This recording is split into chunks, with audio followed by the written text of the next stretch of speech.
आप सबको जल्दी आने वाला मसीह यीशु के नाम से मेरी तरफ से जय मसीह की। रोज़ की तरह फिर से मैं आपसे ये पूछने के लिए चाहता हूँ, क्या आपने सुबह उठकर प्रभु को वचन का पढ़ा है, गीत गाया, प्रार्थना किया? यदि ऐसा नहीं हुआ, थोड़ी देर के लिए आप प्रभु के चरणों में रहे, प्रार्थना करिए प्रभु से। प्रभु का मर्जी आपके और मेरे जीवन के लिए क्या है, उससे आप पहचान लीजिए।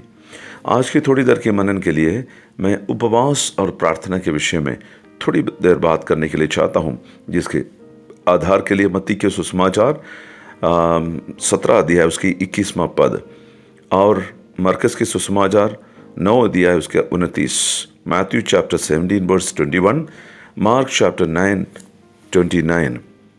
इन आयतों में हम देखते हैं मसीह यीशु अपनी धरती का सेवकाई की काल में अपनी 12 चेलों के साथ अलग अलग जगहों में जाते थे और सुसमाचार का प्रचार करते थे।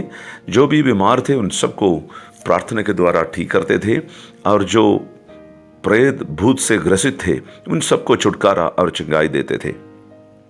एक समय ऐसा हुआ कि शिष्य लोगों को परमेश्वर यीशु मसीह ने भेजा है कि जाकर भूतों को निकाले, बीमार को चंगाई दे। उन लोगों से शायद हो नहीं पाया या असंभव रहा। ऐसे में शिष्य लोग वापस आकर यीशु मसीह से पूछा है कि हमसे क्यों नहीं ये गया है, ये बीमारी हमसे क्यों चंगाई नहीं हुआ है, हमारी प्रार्थना के द्वारा ये शैतानी बंधन क्यों नहीं टूटा है। ऐसे में प्रभु यीशु मसीह ने उनको कहा कि बिना उपवास और प्रार्थना का इत्यादि नहीं हटेगा। आज इस सुबह के समय पर मैं आप सबको बताने के लिए चाहता हूँ, उपवास और प्रार्थना मसीही वचन के अंदर लिखा हुआ बात है। पवित्र शास्त्र बाइबल के अंदर कई दफ़ा इसके बारे में उल्लेख किया गया है। प्रभु का महान दास मूसा पुराना नियम में 40 दिन और रात उपवास रखा था और प्रभु के पहाड़ पर चला गया है। प्रभु की तरफ से मिलापू वाले तंबू बनाने के बारे में प्रभु ने उनको प्लानिंग दिया है, 10 हुक्म उनको दे दिया है। इत्यादि महान कार्यों को प्रभु से प्राप्त करने के लिए उसने उपवास और प्रार्थना का ऐलान किया और किया भी है। इज़रा की किताब में हम देखते हैं, नेहमिया के पुस्तक में हम देखते हैं, दानियल के पुस्तक में हम देखते हैं, ये लोग एस्तर के पुस्तक में हम देखते हैं, अलग अलग समय पर इन सब ने उपवास की प्रार्थना किया है। उपवास के साथ उनका खाना पीना छोड़कर परमेश्वर के साथ अकेले में बैठकर, कुछ लोग ऐसे हैं अपनी नौकरी के बीच में भी उपवास के ऐलान करते हैं, खाना पीना छोड़ देते हैं, लेकिन असली उपवास वो है आपने अपनी खाना पीना छोड़ा, कामकाज वगैरह छोड़ा, अकेले में जाकर प्रभु के साथ बैठे रहे।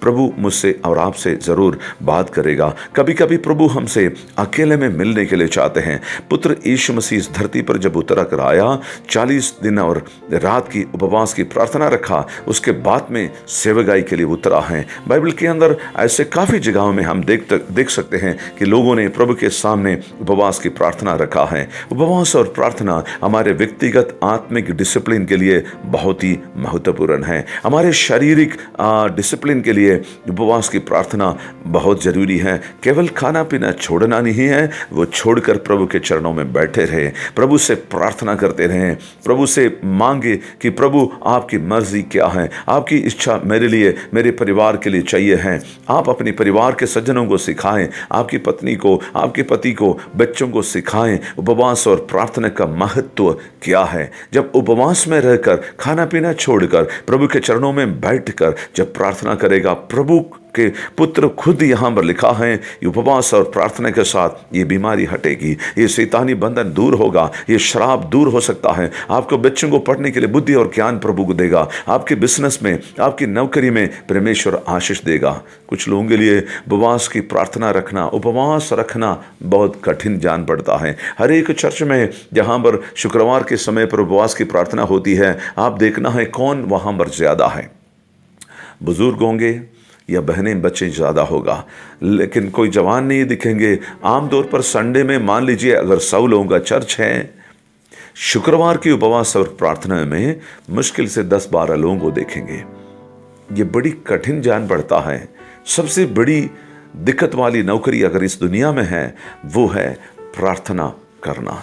लेकिन प्रभु कहता बिना प्रार्थना और उपवास के इन सारी चीज़ नहीं हटेगा।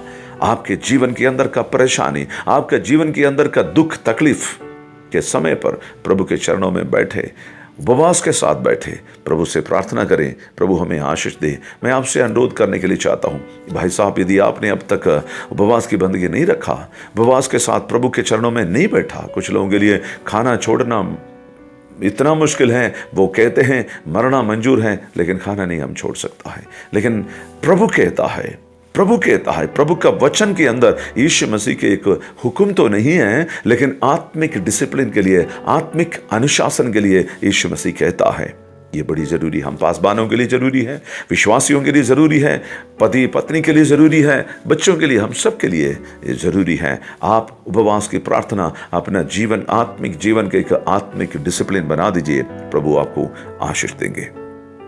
पिता परमेश्वर, पुत्र यीशु के नाम से हम आपके चरणों में आते हैं। आज इस सुबह के समय पर मेरी आवाज़ों को सुनने वाला भाई बहनों को आप आशीष दीजिए। आज शुक्रवार के दिन है, अधिकतर चर्चों में उपवास की प्रार्थना होती है। प्रभु जी, मेरी प्रार्थना उन सब के लिए है जो आज तक उपवास की प्रार्थना में नहीं बैठा, उनके दिल के अंदर प्रभु जी एक प्यास पैदा करें, एक भूख पैदा करें परमेश्वर, ताकि वे लोग उपवास के साथ प्रार्थना करने पाएं। प्रभु जी, जो लोग प्रार्थना में बैठे हैं उनकी तमाम ज़रूरतों को आप पूरा करें। आपने कहा है उपवास और प्रार्थना का तैयारी के साथ आपके करीब आने के लिए यीशु मसीह के नाम से हम आशीष का दुआ मांगते हैं। तमाम प्रकार की बीमारी की ताकत, बंधन, श्राप यीशु के नाम से चली जाएं, बीमारी चली जाएं, निराशा चली जाएं, दुखी मन चली जाएं, यीशु के नाम से आपकी शिफा और तंदुरुस्ती के लिए हम प्रार्थना करते हैं। प्रार्थना सुनने के लिए धन्यवाद, मसीह यीशु के नाम से मांगते हैं, आमीन। God bless you all.